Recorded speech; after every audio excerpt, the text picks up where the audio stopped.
Joice T വിയിലൂടെ ഞങ്ങളെ ശ്രദ്ധിക്കുന്ന എല്ലാവർക്കും യേശുക്രിസ്തുവിന്റെ നാമത്തിൽ ഞങ്ങളുടെ സ്നേഹവും വന്ദനവും അറിയിക്കുന്നു. എന്റെ പ്രിയപ്പെട്ട ദൈവമക്കളെ, നിങ്ങളെ എല്ലാവരെയും കർത്താവ് ധാരാളം അനുഗ്രഹിക്കുമാറാകട്ടെ. ഇന്ന് നമ്മോടൊപ്പം ജീവിതത്തിന്റെ അനുഭവങ്ങളെ പങ്കുവെക്കേണ്ടതിന് കടന്നു വന്നിരിക്കുന്നത് ഒരു കർത്താവിന്റെ വിലയേറിയ ദാസനാണ്. പോലീസ് ഡിപ്പാർട്ട്മെന്റില് SI ആയി വരെ സേവനമനുഷ്ഠിച്ച ഒരു കർത്താവിന്റെ ദാസനാണ്. കഴിഞ്ഞ കുറെ വർഷങ്ങളായി കർത്താവിന്റെ വേലയോടുള്ള ബന്ധത്തില്, ചർച്ച് ഓഫ് ഗോഡിനോടുള്ള ബന്ധത്തിലായിരിക്കുന്നു. ആ പ്രിയ കർത്താവിന്റെ ദാസനെ തന്റെ ജീവിതത്തിന്റെ അനുഭവങ്ങളെ ഷെയർ ചെയ്യുന്നതിന് വേണ്ടി ജോയിസ് ടി വിയിലേക്ക് ഞങ്ങൾ ഹാർദവുമായി സ്വാഗതം ചെയ്യുന്നു. കർത്താവിന്റെ ദാസനെ സന്തോഷമായിരിക്കുന്നുവല്ലോ? സന്തോഷമായിരിക്കുന്നു. ഓക്കെ, നമ്മളോടിപ്പം ജോയിൻ ചെയ്തിരിക്കുന്നത് എവിടെ നിന്നാണ്? ഞാനിപ്പോൾ ജോയിൻ ചെയ്തിരിക്കുന്നത് നമ്മുടെ ഇടുക്കി ജില്ലയിലെ ചേറ്റുകുടി എന്ന് പറയുന്ന സ്ഥലത്ത് ഗ്രേസ് റീഹാബിലിറ്റേഷൻ സെന്റർ. ഞാൻ ഇതിന്റെ ഈ സൊസൈറ്റിയുടെ സെക്രട്ടറി കൂടിയാണ്. അപ്പൊ ഞാൻ ഇന്നിവിടെ ഓഫീസിൽ വന്നപ്പോൾ ഇവിടുന്ന് അങ്ങ് ജോയിൻ ചെയ്യാണ്. ഞാൻ താമസിക്കുന്നത് ഏലപ്പാറ, ഇടുക്കി ജില്ലയിൽ തന്നെ ഏലപ്പാറ 4 മൈൽ എന്നുള്ള സ്ഥലത്താണ് എൻ്റെ വീട്. ഇപ്പോൾ കർത്താവിന്റെ പേരിലുള്ള ബന്ധത്തിൽ പുല്ലുമേട് എന്ന് പറഞ്ഞ സ്ഥലത്ത്, ഇടുക്കി ജില്ലയിൽ തന്നെ ആനവിലാസത്തിനും മേരുകുളത്തിനും ഇടയ്ക്ക് പുല്ലുമേട് എന്ന് പറയുന്ന കത്തിന്റെ ശുശ്രൂഷകനായിട്ട് സേവനം ചെയ്യുന്നു.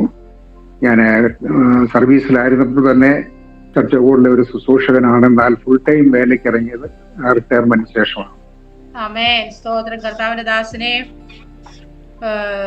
സുവിശേഷ വേലയോടുള്ള ബന്ധത്തിലും ജോലിയോടുള്ള ബന്ധത്തിലും ഒക്കെ ഒത്തിരി ജീവിതത്തിന്റെ അനുഭവങ്ങൾ ഉണ്ടെന്ന് ഞാൻ ചിന്തിക്കുന്നു. അതൊക്കെ നമ്മുടെ പ്രേക്ഷകരോട് പറയുന്നതിന് മുന്നമേ തന്നെ നമുക്ക് ദൈവസന്നിധിയില് പ്രാർത്ഥിക്കാം. ഹല്ലേലൂയ, സ്തോത്രം സ്തോത്രം സ്തോത്രം. കർത്താവേ, നന്ദി നിറഞ്ഞ ഹൃദയത്തോടെ ഞങ്ങൾ അങ്ങേ സ്തുതിക്കുന്ന സ്തോത്രം. ഞങ്ങളുടെ വിലയേറിയ ദാസനുമായി ദൈവസന്നിധിയിലേക്ക് അടുത്തു വരുന്ന കർത്താവെ, കഴിഞ്ഞ കാലങ്ങളില് കർത്താവ് പ്രിയ ദൈവദാസനെ നടത്തിയതായ വിധങ്ങളും വഴികളും തന്നെ കർത്താവ് ഉപയോഗിച്ചതുമൊക്കെ ഈ പകൽക്കാലം ഞങ്ങൾക്ക് കേൾക്കുവാനും അങ്ങയുടെ നാമത്തിന്റെ മഹത്വത്തിന് അത് കാരണമായി തീരുവാനും കർത്താവ് സഹായിച്ചാട്ട്. യേശു ക്രിസ്തുവിന്റെ നാമത്തിൽ തന്നെ ആമേൻ. ഹല്ലേലൂയ, സ്തോത്രം. ദേവദാസനെ ജീവിതത്തിന്റെ അനുഭവങ്ങളെ ഷെയർ ചെയ്താട്ട്. സ്തോത്രം. ഞാൻ ഒരു RC ബാക്ക്ഗ്രൗണ്ടിലാണ് ജനിച്ചു വളർത്തപ്പെട്ടത്. 1992 ഞാൻ വിശ്വാസത്തിലേക്ക് കടന്നു വരുന്നത്.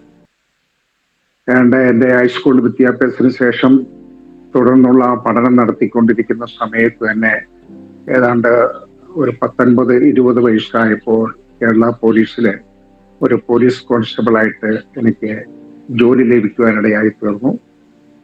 അങ്ങനെ ജോലി ചെയ്തു വരവേ ചില വർഷങ്ങൾക്ക് ശേഷം 1983 അന്നൊക്കെ ഞാൻ കത്തോലിക്ക വിശ്വാസത്തിലായിരുന്നു. 1983 എൻ്റെ വിവാഹം നടക്കുന്നത്. വളരെ പ്രതീക്ഷയോടുകൂടി വിവാഹ ജീവിതത്തിലേക്ക്, കുടുംബ ജീവിതത്തിലേക്ക് പ്രവേശിച്ചുവെങ്കിലും വളരെ ചില മാസങ്ങൾക്ക് ശേഷം വളരെ നിരാശാപൂർണമായ ഒരു ജീവിതമായിരുന്നു എൻ്റെ കുടുംബജീവിതം.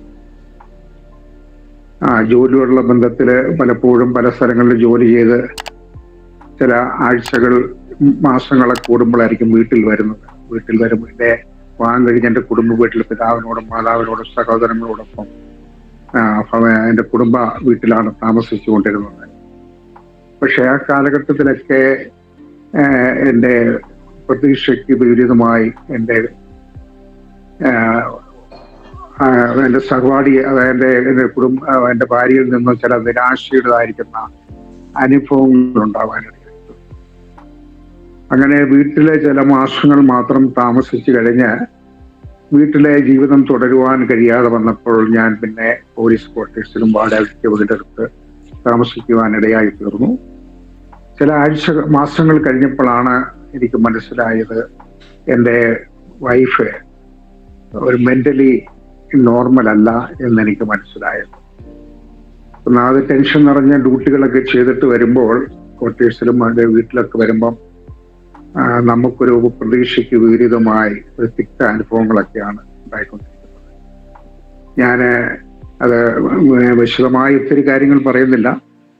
അപ്പൊ അങ്ങനെ ആ വിഷയം, കത്തോലിക്ക വിശ്വാസത്തിന്റെ പേരിൽ പല സ്ഥലങ്ങളില് എൻ്റെ വൈഫിനെയും കൊണ്ട് തീർത്ഥാടനത്തിന് പോവുകയുണ്ടായി. നമ്മുടെ ഹൈറേഞ്ചിൽ തന്നെ, ഇടുക്കി ജില്ലയിൽ തന്നെ ഉണ്ട് പട്ടുമല പള്ളിയിൽ ഒരു 7 നൊവേനയ്ക്ക് പോകുവാനിടയായി തീർന്നു. അതായത് കുടുംബജീവിതത്തിൽ സന്തോഷമില്ലാതെ മിക്ക ദിവസങ്ങളിലും ഭാര്യ വളരെ നിരാശയും വളരെ മുൻകോപവും ദുശാഠ്യവും വീട്ടിൽ സ്വസ്ഥത തരാത്ത സാഹചര്യങ്ങളൊക്കെ വന്നപ്പോൾ എനിക്ക് വളരെ നിരാശയുണ്ടായി. ഞാൻ എൻ്റെ കൂട്ടുകാരുമായിട്ടും എൻ്റെ സുപ്പീരിയർ ഓഫീസറും ഒക്കെ ആയിട്ട് ഈ കാര്യങ്ങൾ ഷെയർ ചെയ്തപ്പോൾ അവർ പറഞ്ഞ എന്തേലും പ്രാർത്ഥനയിലൂടെ പോയാൽ അതിനൊരു മാറ്റം ഉണ്ടാകും.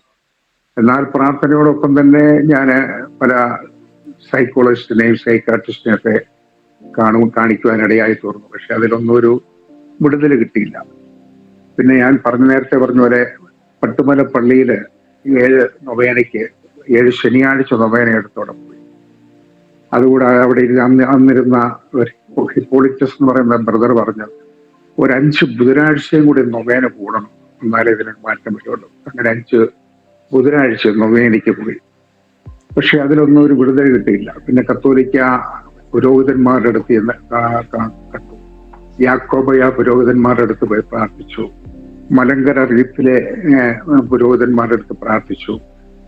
അത് കഴിഞ്ഞ് ഞാന് പ്രാർത്ഥനയെല്ലാം മാറിയിട്ട് പിന്നെ ഈ ഡിപ്പാർട്ട്മെന്റിലെ ജീവിതത്തോടും നമ്മൾ ഇടപെടുന്ന വ്യക്തികളുമായിട്ടുള്ള അവരുമായിട്ടൊക്കെ ഈ കാര്യങ്ങൾ ഷെയർ ചെയ്തപ്പോൾ അവര് പറഞ്ഞ ചില സ്ഥലങ്ങളിലൊക്കെ ഞാൻ പോകുവാനിടയായി.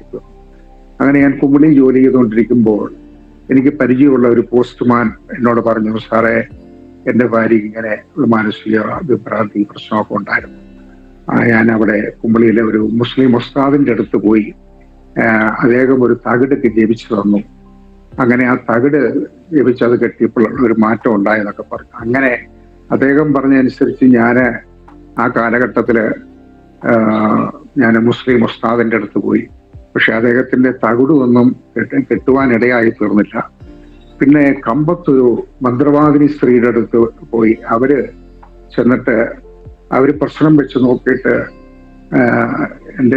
എൻ്റെ മാതാപിതാക്കളുടെയും എൻ്റെ കുടുംബ പശ്ചാത്തലമൊക്കെ ചോദിച്ചു. ഭാര്യയുടെ കുടുംബ പശ്ചാത്തലമൊക്കെ ചോദിച്ചിട്ട് ഒരു പ്രശ്നം വെച്ചിട്ട് പറഞ്ഞു, ഇങ്ങനെ എന്തോ ഒരു പേടിച്ചതാണ്, രാത്രിയിൽ അങ്ങനെ പേടിച്ചതാണ്, അതുകൊണ്ട് അവിടെ നിന്ന് കുറെ ഭസ്മമൊക്കെ ഇട്ട് തന്ന വെള്ളം, ചെറുനാരങ്ങ നീരൊക്കെ ഒഴിച്ച വെള്ളം തന്നു, ഇതുകൊണ്ട് കുടിപ്പിച്ചാൽ മതി. എന്തായാലും ആ വെള്ളവും കുടിപ്പിച്ചു. ഭസ്മമൊക്കെ വളരെ രഹസ്യമായിട്ട് ദേഹത്തൊക്കെ രാത്രിയിലൊക്കെ ഞാനിങ്ങനെ ഉരുട്ടുവാനിടയായി തോന്നുന്നു. 1 മാസം വളരെ നോർമലായി പോയി.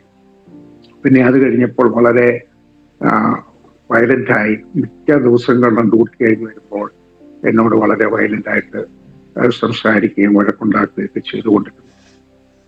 അങ്ങനെ എന്ത് ചെയ്യണമെന്നറിയാതെ ഞാനിങ്ങനെ ഒരു നിരാശയുടെ വക്കിലായി. ഞാൻ ഒന്ന് ബ്രീഫായിട്ട് പറയാണ്. പുരോഹിതന്മാരുടെ കത്തോലിക്ക, യാക്കോബായ, ഓർത്തഡോക്സ്, മലങ്കര പുരോഹിതന്മാരുടെ അടുത്ത് കൊണ്ട് പ്രാർത്ഥിപ്പിച്ചു. അതുപോലെ മുസ്ലിം ഉസ്താദന്മാരെ കൊണ്ട് അവരെ ഏലസ് കിട്ടി തന്നു. മന്ത്രവാദിനികളുടെ അടുത്ത് പോയി അവരുടെ പ്രാർത്ഥനയിൽ പങ്കെടുത്തു. ഈ ലോകത്തിൽ അത് എൻ്റെ പരിചയത്തിൽ പറഞ്ഞു കേട്ടിട്ടുള്ള അനേക സ്ഥലങ്ങളിൽ കടന്നുപോയി പല പ്രാർത്ഥനാ കാര്യങ്ങളിലും പല ഡോക്ടേഴ്സിനെ കണ്ടും ട്രീറ്റ്മെന്റ് നടത്തിയിട്ടൊന്നും ഒരു പ്രയോജനം കിട്ടാവുന്നപ്പോൾ എൻ്റെ ജീവിതത്തിൽ എനിക്ക് നിരാശയായിട്ട് ജോലിയുള്ള ബന്ധത്തിൽ, പ്രത്യേകിച്ച് ടെൻഷൻ നിറഞ്ഞ ജോലി ചെയ്യുമ്പോൾ എനിക്ക് ജോലിയിൽ പോലും ശ്രദ്ധിക്കാൻ കഴിയാത്ത സാഹചര്യമായിരുന്നു. അങ്ങനെ ഞാനൊരു തീരുമാനമെടുത്ത് ഇനിയും ഒരു പുരോഹിതന്മാരുടെ അടുത്തും ഒരു മന്ത്രവാദിനികളുടെ അടുത്തും ഒരു മുസ്ലിം ഉസ്താദന്മാരുടെ അടുത്തും ഒരു പുണ്യസ്ഥലങ്ങളിൽ ഞാൻ പോകുന്നില്ല. ഇനി ഞാൻ ജീവിതം അവസാനിപ്പിക്കാം എന്ന് ഞാൻ മുന്നും വിചാരിച്ച് പ്ലാൻ ചെയ്തു. എൻ്റെ കുടുംബജീവിതത്തിൽ എനിക്ക് 2 കുഞ്ഞുങ്ങളെ തന്നു, മൂത്ത മോനും ഇളയ മോളും. അങ്ങനെ ഇരുന്നപ്പോൾ എൻ്റെ ഇവരുടെ കുഞ്ഞുങ്ങളുടെ ചെറുപ്രായത്തിൽ തന്നെ എൻ്റെ വൈഫിനോട് പറഞ്ഞു, 2 ദിവസത്തെ ലീവ് എടുത്ത് വീട്ടിൽ പോയിക്കോളാൻ പറഞ്ഞു. നെടുങ്കണ്ടത്തിനടുത്ത് ചെമ്മണ്ണാർ എന്ന് പറയുന്ന സ്ഥലത്താണ് എൻ്റെ വൈഫിൻ്റെ വീട്. അങ്ങനെ ലീവ് എടുത്ത് അവരെ ഞാൻ വീട്ടിലേക്ക് പറഞ്ഞയച്ചു. ഞാനും 1 ദിവസം ലീവ് എടുത്ത് അന്ന് ഞാൻ ആത്മഹത്യക്ക് വേണ്ടിയുള്ള ഒരുക്കങ്ങൾ തയ്യാറായി. വീട്ടിൽ ഞാൻ താമസിക്കുന്ന വീട്ടിൽ ആരുമില്ല. കടവൊക്കെ അടച്ചിട്ട് കുളിച്ച് വൃത്തിയായി ഡ്രസ്സൊക്കെ മാറി, കത്തുകളൊന്നും എഴുതി വെച്ചില്ല. എന്തായാലും ഞാൻ ബ്രാൻഡി മേടിച്ച് അതിലെ ഫ്ലൂറിഡാൻ എന്ന വിഷത്തെ അത് കലർത്തി കുടിക്കുവാൻ വേണ്ടി ആത്മഹത്യക്ക് വേണ്ടി ഒരുക്കത്തോടെ ആയിരുന്നു. ചില ജീവിതത്തിൽ സന്തോഷമില്ല, സമാധാനമില്ലാത്തൊരു സാഹചര്യം. അങ്ങനെ ഞാൻ കതവൊക്കെ അടച്ച് പ്രാർത്ഥിച്ചു. ഞാൻ കത്തോലിക്കരായിരുന്നുകൊണ്ട് ആ രീതിയിലുള്ള പ്രാർത്ഥനയൊക്കെ നടത്തി.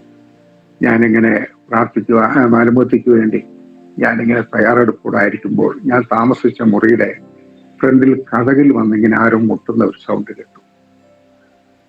അപ്പൊ സാധാരണ അവിടെ എന്തെങ്കിലും പ്രശ്നങ്ങൾ വഴക്കൊക്കെ ഉണ്ടായി തമിഴൻസിൽ തിങ്ങിപ്പാർക്കുന്ന ഒരു കോളനിയാണ്. ആ കോളനിയിൽ ഇങ്ങനെ പല വഴക്കൊക്കെ ഉണ്ടാക്കി പല കുടുംബത്തിൽ സഹോദരിമാരൊക്കെ വരാറുണ്ട്. ഞാൻ പലരുടെയും കുടുംബ പ്രശ്നങ്ങൾ തീർക്കുകയും അവരെ പറഞ്ഞുവിടുകയൊക്കെ ചെയ്തിട്ടുണ്ട്. അങ്ങനെ ആരെങ്കിലും ആണെന്നാണ് ഞാൻ വിചാരിച്ചത്. അപ്പൊ എന്റെ മനസ്സിൽ പറയുന്നുണ്ട്, ഇടവന്ന് സ്വസ്ഥമായ ആത്മഹത്യ ചെയ്യാൻ പോലും അനുവദിക്കുകയായിരുന്നു. അങ്ങനെ 1-2 മുട്ട് കേട്ടു, ഞാൻ മൈൻഡ് ചെയ്തില്ല. പിന്നെയും വീണ്ടും പുറവശത്ത് അടുക്കള വശത്ത് ഇങ്ങനെ ഒരു മുട്ട് കേട്ട് കഥകയില്, അത് ഞാൻ മൈൻഡ് ചെയ്തില്ല. ഞാനിങ്ങനെ കുടിക്കുവാനുള്ള ആ ബ്രാൻഡിയിൽ ഈ ഫ്ലൂറിഡാൻ എന്ന അത് കലർത്തി അങ്ങനെ കുടിക്കുവാൻ ആരംഭിച്ചപ്പോഴത്തേന് ഫ്രണ്ടിലെ കഥവിൽ ആരോ ശക്തമായി ഇടിക്കുകയല്ല, കൈകൊണ്ട് മുട്ടുകയല്ല, ചവിട്ടുന്ന പോലെ അത് കഥവ് പോലും പറഞ്ഞു പോകുന്ന വിധത്തിൽ ഉള്ള ചവിട്ടായിരുന്നു. അന്നേരത്തിന് ഞാൻ പെട്ടെന്ന് ചാടി എഴുന്നേറ്റ് ഞാൻ കുടിക്കുവാൻ തയ്യാറാക്കി വെച്ചിരുന്ന വിഷവും മദ്യവും ബാലൻസ് വെച്ചിരുന്ന മദ്യവും എല്ലാം മറിഞ്ഞുപോയി. ഞാൻ പെട്ടെന്ന് ചാടി എഴുന്നേറ്റ് ഞാൻ കതവ് തുറന്നു നോക്കുമ്പോൾ പെരയ്ക്ക് ചുറ്റും നോക്കിയിട്ട് ആരെയും കണ്ടില്ല. പിന്നീട് എനിക്ക് ഈ മദ്യവും വിഷവും എല്ലാം നഷ്ടപ്പെട്ടു പോയുണ്ട്. പിന്നീട് ആത്മഹത്യ ചെയ്യാൻ ഉള്ള മനസ്സൊന്നു പോയി. അങ്ങനെ ആത്മഹത്യ ചെയ്യാൻ സാധിച്ചില്ല. പിന്നെ നിരന്തരമായ കുടുംബജീവിതത്തിൽ സന്തോഷമില്ലാതെ സമാധാനമില്ലാതെ ഇങ്ങനെ മുന്നോട്ട് പോയപ്പോൾ ഞാൻ ഇങ്ങനെ ജോലി ചെയ്തുകൊണ്ടിരുന്ന ഞാനന്ന് ഉപയോഗിച്ചുകൊണ്ടിരുന്ന 303 റൈഫിൾ ഉപയോഗിച്ച്, അപ്പൊ അന്നും ഞാൻ ഇടുക്കി ഡാം ടോപ്പിൽ ഡ്യൂട്ടി കിടക്കുകയാണ്. അന്ന് ഞാനിങ്ങനെ ആത്മഹത്യക്കേണ്ട ഒരുക്കങ്ങൾക്ക് വേണ്ടി എൻ്റെ കൂടെ ജോലി ചെയ്തിരുന്ന പ്രിയപ്പെട്ടവരോട് പറഞ്ഞു, നിങ്ങൾ വേണമെങ്കിൽ പോയി ചായ കുടിച്ചിട്ടൊക്കെ വാ. അപ്പൊ അവർ കൂടെ ഉണ്ടെങ്കിൽ നമുക്ക് സാധിക്കുകയല്ലോ.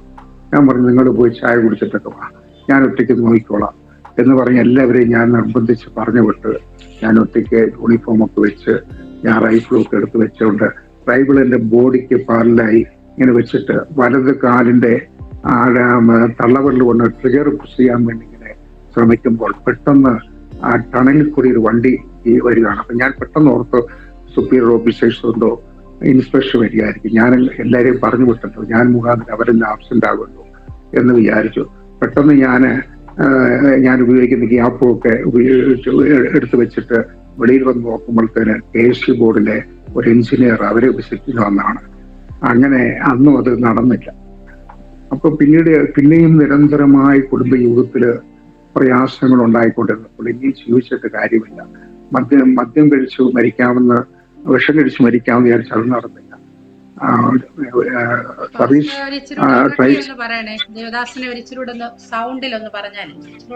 സൗണ്ടിൽ പറയും, ഉറക്കെ പറയണം അല്ലേ? ഓക്കെ. അങ്ങനെ ഞാൻ റൈഫിൾ ഉപയോഗിച്ചന്ന് അത് ചെയ്യുവാനായിട്ട് തുടങ്ങിയപ്പം അതിന് സാധിച്ചില്ല. അന്ന് നടക്കാതെ ഇനി മദ്യത്തിലൂടെയോ അല്ലെങ്കിൽ മറ്റ് റൈഫിൾ ഉപയോഗിച്ചുള്ള ആത്മഹത്യയോ ചെയ്യണ്ട എന്ന് വിചാരിച്ച് ഞാൻ ട്രെയിനിന് മുന്നേ ചാടി ആത്മഹത്യ ചെയ്യുക. അതാകുമ്പോൾ മറ്റു തടസ്സമൊന്നുമില്ലല്ലോ, എടുത്തൊക്കെ ചാടിയാൽ മതി, മറ്റു തടസ്സമൊന്നുമില്ലെന്ന് വിചാരിച്ച് ഞാൻ അന്ന് കുമളി ജോലി ചെയ്യുമ്പോൾ കുമളിയിൽ നിന്ന് നേരെ ഞാൻ അവിടെ നിന്നൊരു ബസ് കയറി കുട്ടിക്കാനം എന്ന് പറഞ്ഞ സ്ഥലത്ത് ഇറങ്ങി. അവിടെ ഇറങ്ങിയിട്ട് അടുത്ത് കോട്ടയം വണ്ടി കയറി. കോട്ടയം റെയിൽവേ സ്റ്റേഷനാണ് എൻ്റെ ലക്ഷ്യം. അപ്പൊ അങ്ങനെ ഞാൻ കുട്ടിക്കാനത്ത് ഇറങ്ങി കഴിഞ്ഞപ്പം അന്ന് മൊബൈലൊന്നും ഇല്ലാത്ത കാലഘട്ടമാണ്. കുട്ടിക്കാനത്ത് ഇറങ്ങിയപ്പോൾ എൻ്റെ ഒരു അങ്കിൾ, എൻ്റെ ഫാദറിന്റെ പെങ്ങളെ വിവാഹം കഴിച്ച അങ്കിള്, അദ്ദേഹം ഒരു കേസിൽ ഉൾപ്പെട്ടിട്ട് എന്നെ കാണാനും ജാമ്യം എടുക്കാനുള്ള കാര്യങ്ങൾ ആലോചിക്കാൻ വേണ്ടി എൻ്റെ വീട്ടിലേക്ക്, അല്ല ഞാൻ ജോലി ചെയ്ത സ്ഥലത്തേക്ക് കുമളിക്ക് വരാനിരിക്കുമ്പോഴാണ് അദ്ദേഹം കുട്ടിക്കാനത്ത് വെച്ച് എന്നെ കാണുന്നത്. അദ്ദേഹമായിട്ട് സംസാരിച്ചു. കേസിൽ ജാമ്യം എടുക്കുന്ന കാര്യങ്ങളും എല്ലാം അഡ്വക്കേറ്റിനെയൊക്കെ കണ്ട് ഏർപ്പാട് ചെയ്തതിന് ശേഷം പിന്നെ അന്നും അതിനുവേണ്ടി ആത്മഹത്യക്ക് വേണ്ടി പോകാൻ സാധിച്ചില്ല.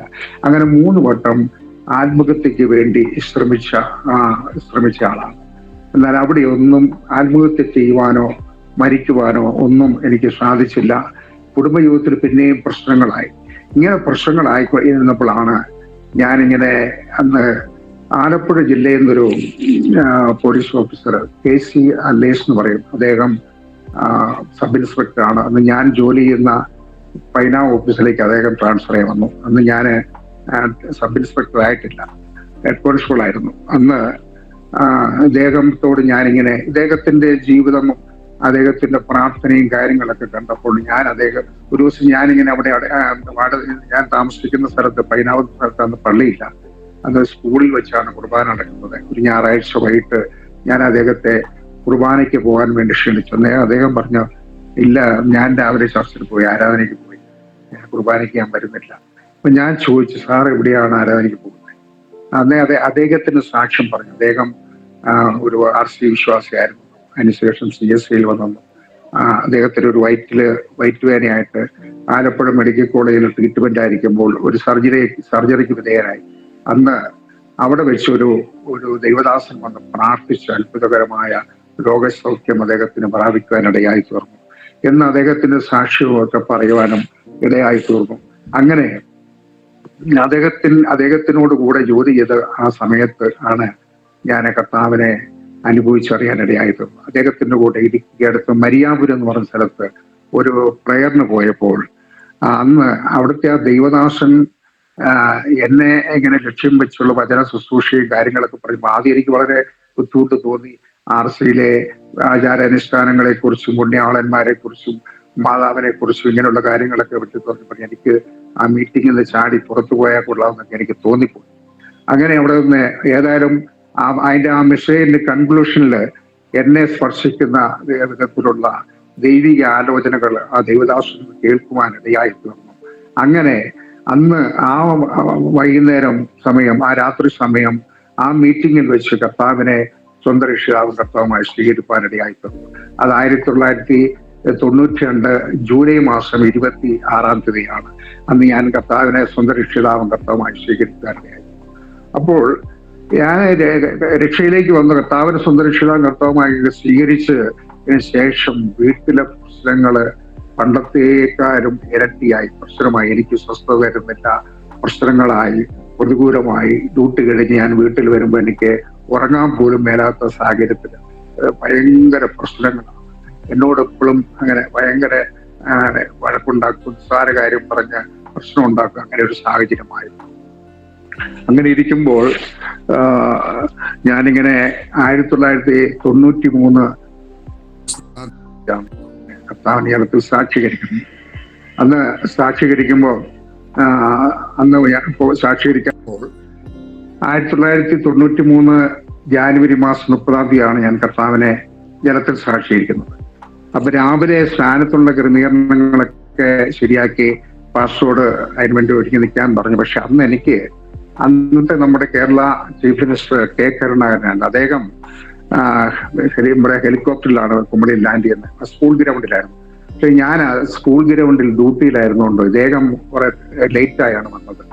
അങ്ങനെ വന്നുകൊണ്ട് ഏതാണ്ട് 4 മണിക്ക് ശേഷമാണ് അദ്ദേഹം അവിടുത്തെ മീറ്റിംഗ് ഒക്കെ കഴിഞ്ഞപ്പോൾ തിരിച്ചു പോകുന്നത്. അത് കഴിഞ്ഞ് ഞാൻ വീട്ടിൽ ചെന്ന് കുളിയെല്ലാം കഴിഞ്ഞ് യൂണിഫോം എല്ലാം മാറി കുളിയെല്ലാം കഴിഞ്ഞ് അങ്ങനെ ഞാൻ ഒരു വൈകിട്ട് ഒരു 6 മണിയോട് കൂടിയാണ് സ്നാനക്കടവിലേക്ക് ഞങ്ങൾ പ്രാർത്ഥനയോടുകൂടി കടന്നു പോകുന്നത്. അങ്ങനെ ഇങ്ങനെ കുമളി ടൗണിൽ കൂടി ഇങ്ങനെ പ്രാർത്ഥിച്ച് പോകുമ്പം എന്നെ അറിയാവുന്ന പല നേതാക്കന്മാരും പലരും ഒക്കെ എന്നെ ഇങ്ങനെ വീക്ഷിക്കുകയാണ്.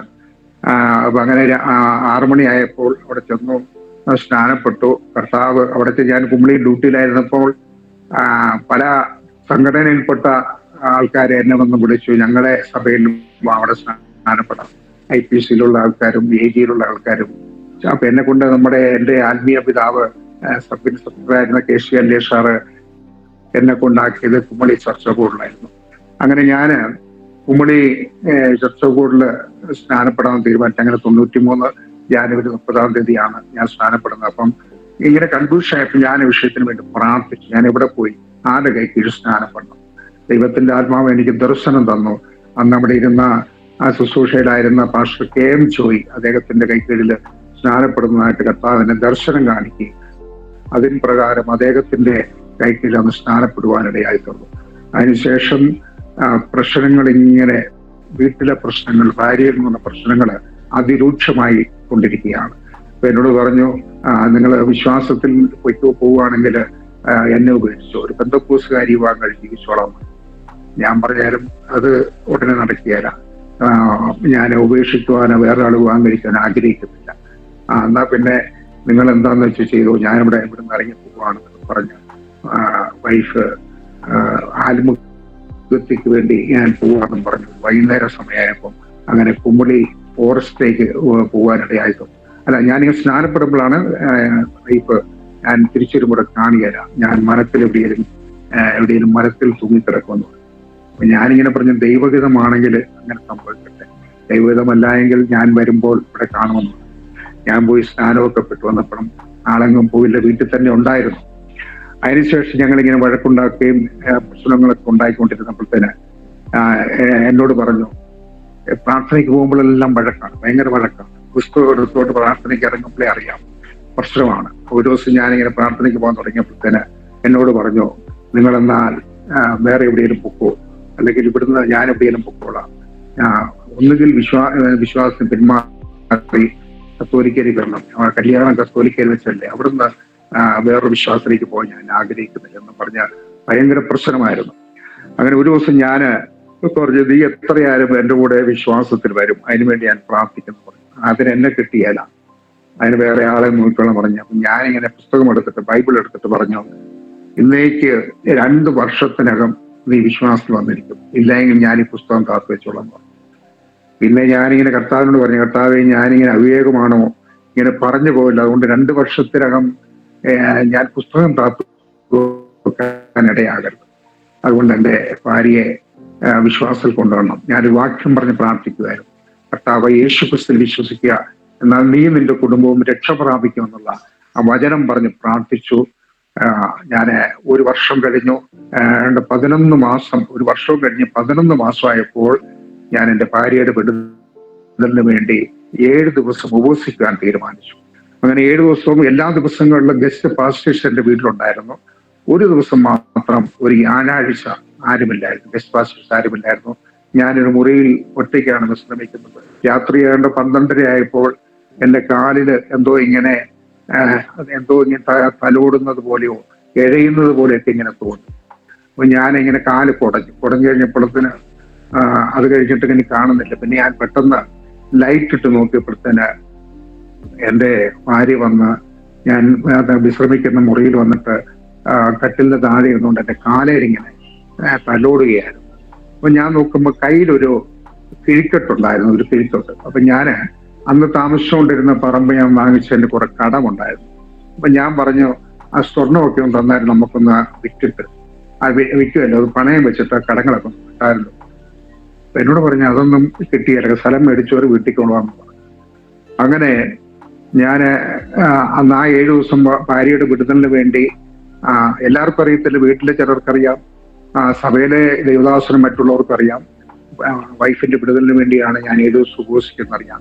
വൈഫിനോടും പോലും പറഞ്ഞിട്ടില്ല. പക്ഷേ ഉപവാസം തുടങ്ങി 4ാമത്തെ ദിവസം വൈഫ് ഉള്ള ആഭരണമൊക്കെ ഊരിക്കൊണ്ട് ഒരു കൺസ്റ്റീപ്പിൽ പൊതിഞ്ഞിട്ട് എന്നോട് പറഞ്ഞു, ഇത് പണയം വെക്കേണ്ട, ഇത് വിറ്റിട്ട് കടങ്ങൾ വീട്ടിക്കോ, ഞാനും എനിക്ക് സ്നാനപ്പൊടിയാണ്, എനിക്ക് സ്നാനപ്പെടണം എന്ന് പറഞ്ഞു. ഞാൻ പറഞ്ഞു, ശരി ആയിക്കോട്ടെ, ഞാൻ പാസ്റ്ററോട് പറഞ്ഞ് കാര്യങ്ങളൊക്കെ ക്രമീകരിക്കാം, ഇപ്പൊ പോയി കിടന്നോ എന്ന് പറഞ്ഞു. ഞാൻ വെള്ളിയാഴ്ച രാവിലെ ദേവദാസ് ഉപവാസ പ്രാർത്ഥന കിടന്നു വന്നപ്പോൾ ഞാൻ പറഞ്ഞു, പാസ്റ്റേ, നമ്മുടെ ദൈവത്തിന് ഉപവസിച്ചതിന്റെ മറുപടി കണ്ടു. ലിസി, എന്റെ വൈഫിന്റെ പേര് അൽഫോൻസ് എന്നാണ്, ഞാൻ വിളിക്കുന്ന ലിസി എന്നാണ്. ഞാൻ പറഞ്ഞു, ലിസിക്ക് സ്നാനപ്പെടണോ എന്ന് പറഞ്ഞു. അങ്ങനെ ആഭരണമൊക്കെ ഊരി എന്റെ കൊണ്ട് തന്നിരിക്കുകയാണെന്ന് പറഞ്ഞു. ഞാൻ പറഞ്ഞു, ഇപ്പൊ രാത്രി ആഭരണം വേണ്ട, അലമാരി കൊണ്ടുവച്ചാല്. അങ്ങനെ പിറ്റേ ദിവസം രാവിലെ ദേവദാസനോട് പറഞ്ഞ അങ്ങനെ സ്നാനത്തിനുള്ള കാര്യങ്ങളൊക്കെ ഏർപ്പാട് ചെയ്തു. ശനിയാഴ്ച സ്നാനത്തിനുള്ള ക്ലാസ് കൊടുത്തു. ഞായറാഴ്ച സ്നാനപ്പെടുവാനിടയായി തീർന്നു. അന്ന് കർത്തൃമേശ എടുത്തു. അങ്ങനെ ഞങ്ങൾ കുടുംബമായി ദൈവത്തെ ഒന്നിച്ച് ആരാധിക്കുവാൻ കർത്താവിന്റെ വചനം പറഞ്ഞ് പ്രാർത്ഥിച്ചു. കർത്താവ് യേശു ക്രിസ്തുവിൽ വിശ്വസിക്കുക, എന്നാൽ നീ നിന്റെ കുടുംബവും രക്ഷ പ്രാപിക്കുന്നുള്ള വചനപ്രകാരം രക്ഷാനിർണയം പ്രാപിച്ച ദൈവസന്നിധിയിൽ വിശ്വാസസ്നാനം സ്വീകരിക്കുവാൻ എന്റെ പ്രിയപ്പെട്ടവളെ കർത്താവ് സഹായിച്ചു. നമ്മുടെ ശരീരത്തിന്റെ അസ്വസ്ഥത മാറിയോ? മാനസികമായിട്ടുള്ള പ്രോബ്ലം മാറിയായിരുന്നോ? മാനസികമായ പ്രശ്നങ്ങള് ആ ഉപവാസം 7 ദിവസത്തെ ഉപവാസത്തോടുകൂടി പുള്ളിക്കാരത്തിക്ക് ഒരു വിടുതലുണ്ടായി. ആ വിടുതലിന്റെ മറുപടി ആയിട്ടാണ് സ്നാനപ്പെടണം എന്ന് പറഞ്ഞത്. അപ്പം അത് കഴിഞ്ഞ് ആ പ്രശ്നങ്ങളൊക്കെ മാറി. ആ മാനസികമായ വിഭ്രാന്തികളും വഴക്കുണ്ടാക്കുന്ന പ്രശ്നങ്ങളും എല്ലാം അങ്ങ് മാറി. പിന്നീട് പ്രശ്നങ്ങളൊന്നും ഇല്ല. പിന്നീട് സന്തോഷമായിട്ട് പോകുന്നു.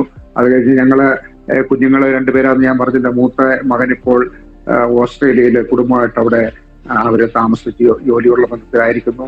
ഇളയ മോള് 2 പേരും വിവാഹം കഴിഞ്ഞു. എന്റെ മോന് ഒരു കുഞ്ഞുണ്ട്, മോക്ക് 2 പിള്ളേരുണ്ട്. മോള് കുവൈറ്റില് കുടുംബമായിട്ട് ജോലി ചെയ്ത് അവിടെ താമസിക്കുന്നു. അത് കഴിഞ്ഞ് എന്റെ വൈഫിന് ഒരു 12 വർഷം മുമ്പ് രക്തത്തില് മലാശയത്തിലൊരു ട്യൂമർ ഉണ്ടായി. അങ്ങനെ അത് മെഡിക്കൽ സയൻസും അന്ന് ഡോക്ടേഴ്സും ബയോപ്സി എടുത്ത് അയച്ച ഡോക്ടർ പറഞ്ഞു ഒരു 6 മാസത്തിൽ കൂടുതൽ ജീവിക്കാൻ സാധ്യതയില്ല എന്ന് എന്നോട് പറഞ്ഞിട്ട് വേറൊരു ഡോക്ടറോട് പറഞ്ഞു.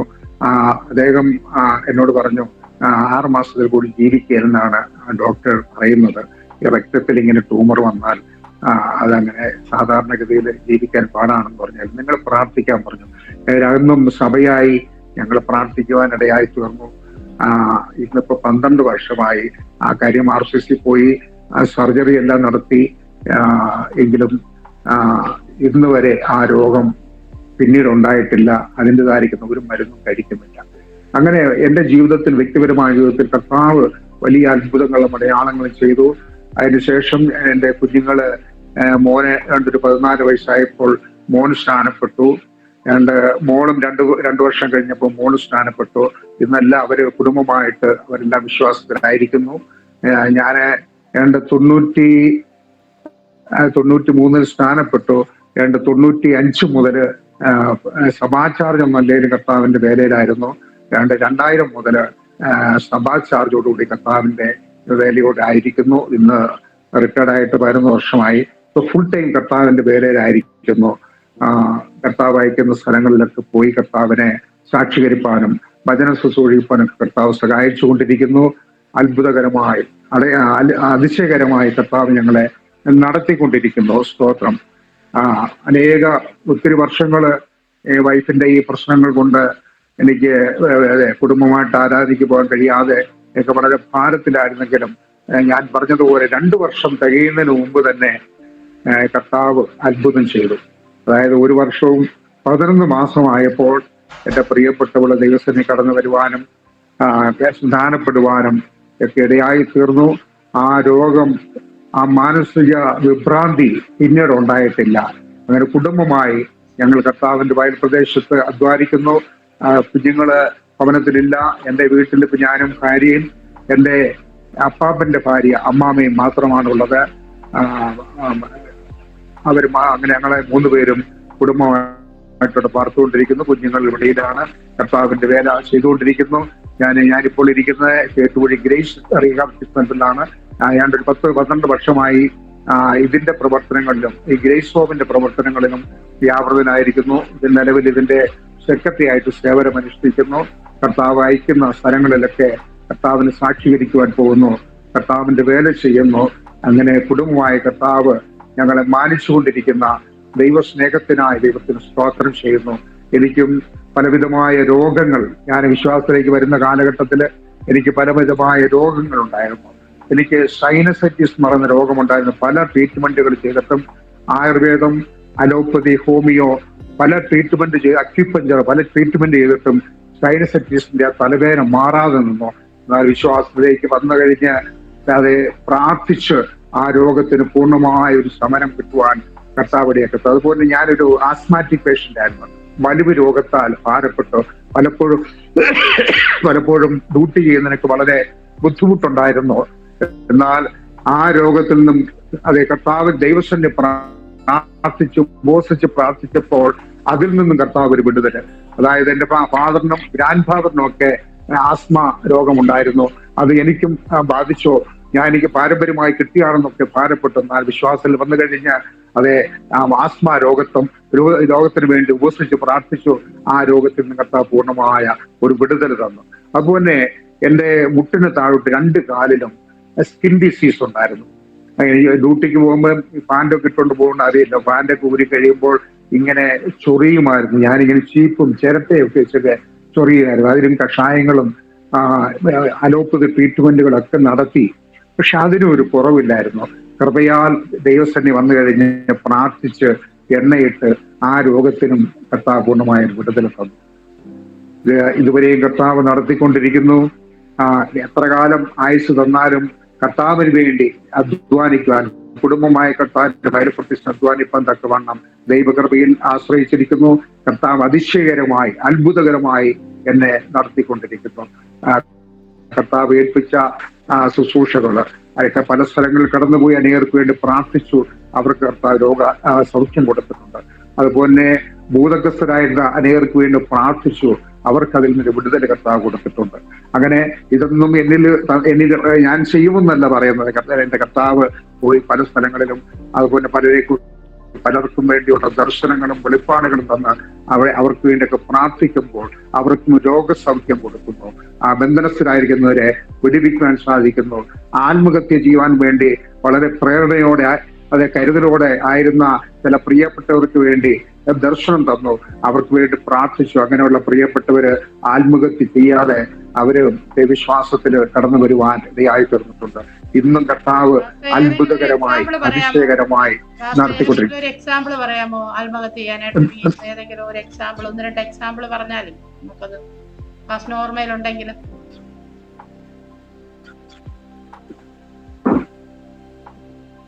ഓർമ്മയിൽ എന്ന് പറഞ്ഞാൽ ഞങ്ങളുടെ ദേശത്തിനടുത്ത് ചീന്തലാർ എന്ന് പറയുന്ന ദേശത്ത് അവിടെ ഒരു വർഗീസ് എന്ന് പറയുന്ന ഒരു വ്യക്തി, അദ്ദേഹത്തിന്റെ ഭാര്യയ്ക്കും മകനും ഭൂതബാധയായിരുന്നു. അദ്ദേഹം ഇങ്ങനെ ആത്മഹത്യക്ക് വേണ്ടി ശ്രമിച്ചു നടന്നു. അദ്ദേഹം എന്റെ സഹോദരിയോട് പറഞ്ഞു വിട്ട്, സഹോദരിയൊക്കെ ആർസിയിലായിരുന്നു എങ്കിലും സഹോദരിയോട് പറഞ്ഞു വിട്ട് ഞാൻ അവിടെ പോയി പ്രാർത്ഥിച്ചു. കർത്താവ് അവർക്ക് ആ ബാധയിൽ നിന്നുള്ള വിടുതൽ കൊടുത്തു. അപ്പോഴാണ് പറഞ്ഞത്, സാർ ഇന്ന് വന്നില്ലായിരുന്നെങ്കിൽ ഞങ്ങൾ ഇന്ന് വൈകിട്ട് ആത്മഹത്യക്ക് വേണ്ടി കുടുംബമായി ആത്മഹത്യക്ക് വേണ്ടി തീരുമാനിച്ചിരിക്കുകയായിരുന്നു. വർഗീസിന്റെ ഭാര്യയ്ക്കും വർഗീസിനും മകനും ഭൂതബാധയായിരുന്നു. അങ്ങനെ കർത്താവ് അവരെ വിടുവിക്കാനിടയായി തീർന്നു. പിന്നെ അതുപോലെ കാമാക്ഷി രാജ എന്ന് പറയുന്ന ഒരു മദ്യപാനി, അവന് വേണ്ടി പ്രാർത്ഥിച്ചു. ആ സഹോദരൻ അവരെ കുടുംബമായി മദ്യപാനം നിർത്തി അവരും വിശ്വാസത്തിൽ വരുവാനിടയാക്കുന്നു. അങ്ങനെ എന്റെ ഓർമ്മയിൽ പലരുടെയും പേരുകൾ വരുന്നില്ല. അങ്ങനെ പലർക്ക് വേണ്ടി പ്രാർത്ഥിക്കുവാൻ, പലർക്ക് ആത്മഹത്യ പ്രവണതയിലായിരുന്ന അനേകർക്ക് വേണ്ടി പ്രാർത്ഥിക്കുവാനൊക്കെ കർത്താവ് സാവകാശം ഒരുക്കി തന്നിട്ടുണ്ട്. കൃപയാൽ ഇന്നും കർത്താവിന്റെ വയൽപരിശുദ്ധ അധ്വാനിക്കുന്നു. ചർച്ച് മിനിസ്റ്ററുള്ള ബന്ധത്തിലും ഈ ചാരിറ്റബിൾ ട്രസ്റ്റിന്റെ ബന്ധത്തിലും കർത്താവിന്റെ വേല ചെയ്തുകൊണ്ടിരിക്കുന്നു. അങ്ങനെ ഞാൻ ഓർമ്മയിൽ വരുന്ന പല കാര്യങ്ങളും പറഞ്ഞു. പല കാര്യങ്ങളും ഓർമ്മയിൽ വരുന്നില്ല എനിക്ക്. അങ്ങനെ കർത്താവ് അതിശയകരമായി അത്ഭുതകരമായി നടത്തിക്കൊണ്ടിരിക്കുന്നു. കർത്താവിനെ കണ്ടുമുട്ടിയില്ലായിരുന്നു. 1992 കർത്താവിനെ അറിയുവാൻ സാധിച്ചില്ലായിരുന്നെങ്കിൽ ഞാനും ആത്മഹത്യ ചെയ്ത് ഈ ലോകത്ത് മാറ്റപ്പെടേണ്ടവനായിരുന്നു. എന്നാൽ ഇന്നിപ്പോൾ എനിക്ക് 66 വയസ്സിൽ നടക്കുന്നു. ആത്മഹത്യ ചെയ്യുവാൻ വേണ്ടി ഓടി നടന്നിട്ട് അതിന് സാധിച്ചില്ല. ഇന്ന് അനേക ആത്മഹത്യക്കാർക്ക് വേണ്ടി, അനേക രോഗികൾക്ക് വേണ്ടി, ഭൂതഗ്രസ്തർക്ക് വേണ്ടി പ്രാർത്ഥിക്കുവാൻ കർത്താവിനെ ഒരുക്കിക്കൊണ്ടിരിക്കുന്ന ദൈവസ്നേഹത്തിനെ ദൈവത്തിന് സ്തോത്രം ചെയ്യുന്നു. ഇപ്രകാരം ജോയിസ് ടിവിയിലൂടെ എന്റെ ഒരു ടെസ്റ്റ് മണി, കർത്താവിനെ സ്നേഹിച്ച സ്നേഹം, തിരുവെടുത്ത് പറയുന്ന പോലെ സകല ഭക്തന്മാരുമായുള്ളവരെ വന്ന് കേൾപ്പിന് അവന്റെ പ്രാണന് വേണ്ടി ചെയ്തത് ഞാൻ വിവരിക്കാം. എന്റെ കർത്താവിന്റെ ജീവിതത്തിൽ എനിക്കൊരു പുതിയ ജീവിതം, പുതിയ ജന്മം തന്നെന്ന് പറഞ്ഞ പോലെ ആത്മഹത്യയിൽ കൂടെ നഷ്ടപ്പെട്ടു പോകേണ്ട സ്ഥാനത്ത്, അല്ലെങ്കിൽ പല ആപത്തുകൾ അനർത്ഥങ്ങളുണ്ടായി അതിൽ നിന്നൊക്കെ നഷ്ടപ്പെട്ടു പോകേണ്ട സ്ഥാനത്ത് കാരുണ്യ സ്നേഹം എന്നെ തേടി വന്നു. 1992 ജൂലൈ മാസം 26 കർത്താവിന് സ്വന്തം രക്ഷിതാവും കർത്താവുമായി സ്വീകരിക്കുവാനും 93 ജാനുവരി മാസം 30 കർത്താവിന് ജലത്തിൽ സാക്ഷിയിരിക്കാനിടയായി തീർന്നു. അത് എന്റെ വിശ്വാസ ജീവിതത്തിനും കുടുംബജീവിതത്തിനും അത് വിഘ്നം വരുത്തിക്കൊണ്ട് തടസ്സം നിന്ന എന്റെ പ്രിയപ്പെട്ടവളെയും അത് കർത്താവ് സന്ദർശിച്ചു. 95 കാലഘട്ടത്തിൽ എന്റെ പ്രിയപ്പെട്ടവളും 94 ഡിസംബർ മാസം എന്റെ പ്രിയപ്പെട്ടവൻ കർത്താവിന് ജലത്തിൽ സാക്ഷിയിരിക്കാനിടയായി തീർന്നു. അങ്ങനെ കുടുംബമായി ഞങ്ങളിന്ന് കർത്താവിന്റെ വേലയിലായിരിക്കുന്നു. അതേ അനേക കാര്യങ്ങൾ ദൈവത്തിന് പറയാനുണ്ടെങ്കിലും അതേ സ്തോത്രം കാലം ഞാൻ എന്റെ വാക്കുകൾക്കൂടെ വിരാമം കുറിക്കാൻ ആഗ്രഹിക്കുന്നു. ഇപ്രകാരം ജോയിസ് ടിവിയിലൂടെ എന്റെ ടെസ്റ്റിമണി പ്രഖ്യാപിക്കുവാൻ ഞങ്ങളുടെ ഇവിടുത്തെ ട്രഷററായിരിക്കുന്ന PC സ്കറിയ അദ്ദേഹം നിമിത്തമാണ് എന്റെ നമ്പർ ജോയിസ് ടിവിയിൽ തരുവാനിടയായി തീർന്നത്. ഇന്ന് ഇത്രയും സമയം കർത്താവിന് സാക്ഷിയിരിക്കാൻ ഒരു സാവകാശം തന്ന ദൈവസ്നേഹത്തെ ഓർത്ത് ദൈവത്തെ സ്തോത്രം ചെയ്യുന്നു. എന്നെ ഓർത്ത് കുടുംബത്തെ എന്റെ ശുശ്രൂഷയെ ഓർത്ത് പ്രാർത്ഥിക്കണമെന്ന് അപേക്ഷിച്ചുകൊണ്ട് ഞാൻ ദൈവസന്നിധിയില് എന്റെ സാക്ഷ്യത്തിന് വിരാമം കുറിക്കുന്നു. ദൈവം അനുഗ്രഹിക്കുമാറാകട്ടെ. ആമേൻ. ഓക്കേ, കർത്താവിന്റെ ദാസനെ ദൈവം സഹായിക്കട്ടെ. ഇപ്പം ബന്ധക്കാരോ ചാർച്ചക്കാരെങ്കിലും വിശ്വാസത്തിലായിട്ടുണ്ടോ? എന്റെ സഹോദരങ്ങൾ ഞങ്ങൾ 5 പേരാണ്. 2 പേര് എന്റെ മൂത്ത സഹോദരിയും എന്റെ നേരെ ഇളയ സഹോദരും അവരും മരണം മൂലമായി ലോകത്തിന് മാറ്റപ്പെട്ടു. എന്റെ കുടുംബത്തിൽ നിന്ന് ആരും വിശ്വാസം വന്നിട്ടില്ല. എന്റെ ഫാദറിന്റെ എന്റെ അപ്പച്ചന്റെ അനിയന്റെ ഭാര്യയാണ് എന്റെ വീട്ടിൽ അമ്മാമിയായിട്ടുണ്ടെന്ന് പറഞ്ഞത്. അവരും ഞാൻ മുഖാന്തരമാണ് അവർ വിശ്വാസത്തിൽ വരാനിടയായി തീർന്നത്. പിന്നെ മറ്റെന്റെ കസിൻസ് പലരെയും എനിക്ക് കർത്താവ് എനിക്ക് എന്റെ ആത്മീയ സന്താനങ്ങളായിട്ട് തന്നു. അവരിൽ പലരും ഇന്ന് കർത്താവിന്റെ വേലയിലായിരിക്കുന്നു. ഈ ചേറ്റൂരിൽ തന്നെ എന്റെ ഫാദറിന്റെ പെങ്ങളുടെ മകൻ ആനുലാസുള്ള ഒരു കുടുംബമുണ്ട്. അവരെല്ലാം വിശ്വാസത്തിൽ വന്നു. അവർ യാക്കോബായ വിശ്വാസത്തിൽ നിന്നാണ് പെന്തക്കോസ്ത് വിശ്വാസത്തിലേക്ക് വന്നത്. അദ്ദേഹത്തിന്റെ മകൻ നോബിൾ കെ തോമസ് ഇപ്പോൾ ഇവിടെ കർത്താവിന്റെ വേലയിൽ ആയിരിക്കുന്നു. ഇവിടെ ചർച്ചപ്പുള്ളൊരു പാസ്റ്ററായിരിക്കുന്നു. അദ്ദേഹത്തിന്റെ പെങ്ങള് പൗളിൻ, അവരും പൗളിൻ എന്റെ വീട്ടിൽ നിന്ന് പഠിക്കുന്ന സമയത്താണ് പ്രാർത്ഥനയാല് വിശ്വാസത്തിൽ വരാനിടയായി തീർന്നത്. അവരും ഇന്ന് കർത്താവിന്റെ വേലയിൽ ചർച്ച ബോർഡില് പാസ്റ്റർ KA ഡേവിഡിന്റെ ഭാര്യയായിട്ട് പൗളിൻ. അങ്ങനെ എന്റെ ബന്ധുമുതലായ ചാർച്ചക്കാരിൽ പലരെയും കർത്താവ് എനിക്ക് തന്നു. അവരൊക്കെ കൂടുതലും കർത്താവിന്റെ വേലയിലാണ്. അതുപോലെ എന്റെ മാതാവിന്റെ ആങ്ങളുടെ മകളുടെ മകൻ അവരും വിശ്വാസത്തിൽ വന്നു. പാസ്റ്റർ രതീഷ് ബാബു ചർച്ചകൂടിലെ പാസ്റ്ററായിട്ടിരിക്കുന്നു. കർത്താവ് തന്ന കുടുംബങ്ങളാണ്, എന്റെ ആത്മീയ സന്താനങ്ങളാണ് അവരൊക്കെ. അങ്ങനെ ഒത്തിരി പേരെ എനിക്ക് വിശ്വാസത്തിൽ കർത്താവ് എനിക്ക് തന്നു. അവർ മിക്കേണ്ട ഒരു ഭൂരിപക്ഷം ആൾക്കാരും കർത്താവിന്റെ വേലുള്ള ബന്ധത്തിൽ ആയിരിക്കുന്നു. കർത്താവ് എനിക്ക് ഒത്തിരി ആത്മാക്കളെ തന്നു, പ്രാർത്ഥിച്ചുകൊണ്ടിരിക്കുന്നു. കർത്താവ് ആയുഷ്മാരീക്യം തരുന്നവരെ കർത്താവ് അയക്കുന്ന സ്ഥലങ്ങളിലൊക്കെ പോയി കർത്താവിന്റെ വേല ചെയ്യാൻ ആഗ്രഹിക്കുന്നു. ആമേൻ. കർത്താവിന്റെ ദാസനെ ദൈവം പിന്നെ ഉപയോഗിക്കട്ടെ. വാർദ്ധക്യത്തിൽ അധികം ഫലം കായ്പാൻ കർത്താവ് സഹായിക്കട്ടെ. ആമേൻ. ദൈവദാസൻ എന്ന് പ്രാർത്ഥിച്ചു. ഞങ്ങളെ ആഴമായി സ്നേഹിക്കുന്ന നല്ല ദൈവമേ, സ്വർഗീയ നല്ല പിതാവേ, തിരുനാമത്തിന് നന്ദിയുള്ള ഹൃദയത്തോടെ സ്തോത്രം ചെയ്യുന്ന കർത്താവെ സ്തുതിക്കുന്നു. ദൈവമേ, ഇന്ന് പകൽക്കാലം ജോയിസ് ടിവിയിലൂടെ കർത്താവിനെ സാക്ഷീകരിപ്പാൻ കർത്താവെ അവിടുന്ന് സഹായിച്ചു. ദൈവസ്നേഹത്തിനായി ദൈവത്തിന് സ്തോത്രം ചെയ്യുന്നു. ദൈവമേ കർത്താവെ, ജോയിസ് ടിവിയുടെ ദൈവമേ കർത്താവെ ഈ ശുശ്രൂഷ അനേകരുടെ സാക്ഷ്യം അനേകരിലേക്ക് എത്തിക്കുന്ന ഈ ശുശ്രൂഷ ചെയ്തുകൊണ്ടിരിക്കുന്ന അവിടുത്തെ വലിയ ദാസിക്കും കുടുംബത്തിന് വേണ്ടി പ്രാർത്ഥിക്കുന്നു. ദാസിയുടെ ശുശ്രൂഷയെ കർത്താവ് മാനിക്കണമേ. കർത്താവെ, അനേകരെ കർത്താവിന് വേണ്ടി ആദായപ്പെടുത്തുവാനും അനേകരുടെ സാക്ഷ്യങ്ങൾ അനേകരിലേക്ക് എത്തിക്കുവാൻ തക്കവണ്ണം ദൈവമേ കർത്താവെ അവിടുത്തെ വലിയ ദാസനെ ശുശ്രൂഷ മുഖാന്തരമായി ആ സാക്ഷ്യം കേൾക്കുന്ന അനേക പ്രിയപ്പെട്ടവർക്ക് കർത്താവിനെ കണ്ടെത്തുവാൻ ഒരു മുഖാന്തരമാക്കി തീർക്കുന്ന ദൈവസ്നേഹത്തിനായി സ്തോത്രം.